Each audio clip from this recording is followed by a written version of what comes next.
Making raindrop, tick-tock,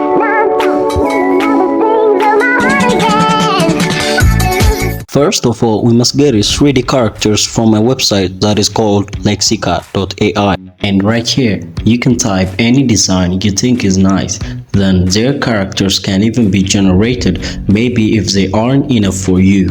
And you can do that by writing how you need them to be described. So, these are my characters I created.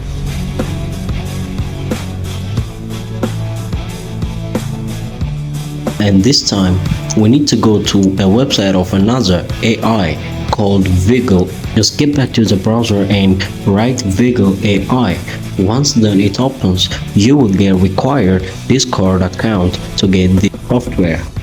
And once on the main page, click here on Animate channels on the left. And as you see, 6 of different options are listed with specific tasks to do. Just begin with the first one and import here the image of your character. Next to that, the motion prompt here is given by the AI of the website.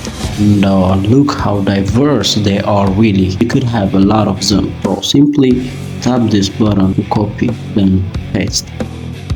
And on the background section here, you can choose any type you want. Then make the fine tune option activated too. Finally hit enter and wait till your video to get generated. And like you see it now, it's interesting. And wow, these are also how the other characters look like. Alright, now we are on the option mix, one of the 6 options. And in these 2 requirements here, we gotta add our desired character and a reference video together.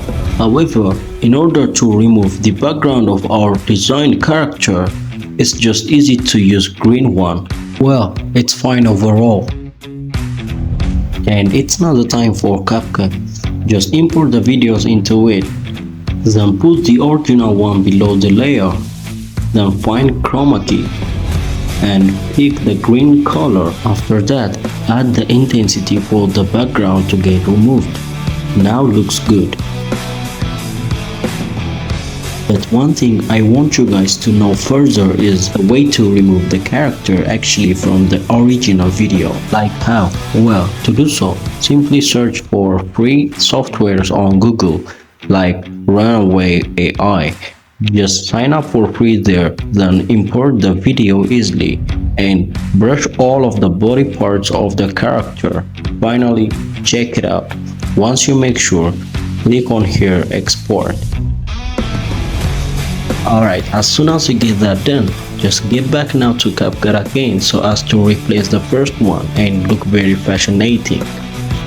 Well done, that's all for today.